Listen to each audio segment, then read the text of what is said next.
अस्सलाम वालेकुम जी। कबड्डी के बारे गल करदा हीरे भट्ट के बारे। हीरे भट्ट बहुत ही तगड़ा प्लेयर है।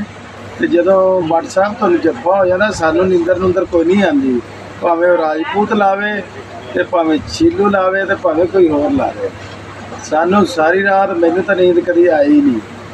मैनू उदों ही नींद आती, असीं तो दुआवां मंगते रहंदे आ भी तुहानू जप्पा ना होवे।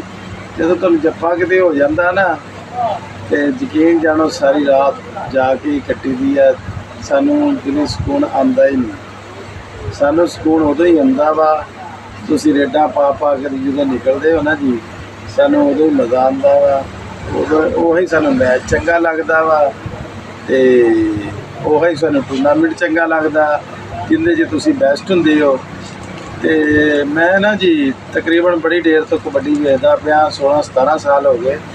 जो मंगी होनी खेडते सी ना तो उन्होंने माने जट उन्होंने जब्बे लाने, पाकिस्तान की जानी टीम इतों इंडिया जी वर्ल्ड कप खेडन तो उत्ते साडे रेडरां नूं ना रोलना। तो फिर तुसीं आण के रेडरां दा झाका लाया जी, सानू बड़ी खुशी हुंदी है। तो राजपूत भी अच्छा प्लेयर है पर तू भट्ट नाल ना जिद्दिया कर यार, बस ना जिहड़ा भट्ट ही है। भट्ट वर्गे जिहड़े प्लेयर ने ना ये सदियां दे विच पैदा हुंदे ने। मंगी की पाला की जिन्ने भी टॉप दे 15-16 साल 14 साल हो गए ने जिन्ने जाफी आए ने, सिर्फ वो भट्ट तो ही खंदे ने, बाकी किसी प्लेयर तो ही नहीं खंदे। जिन्ना ते इसे बारे गल करनी सी। कट दे जी।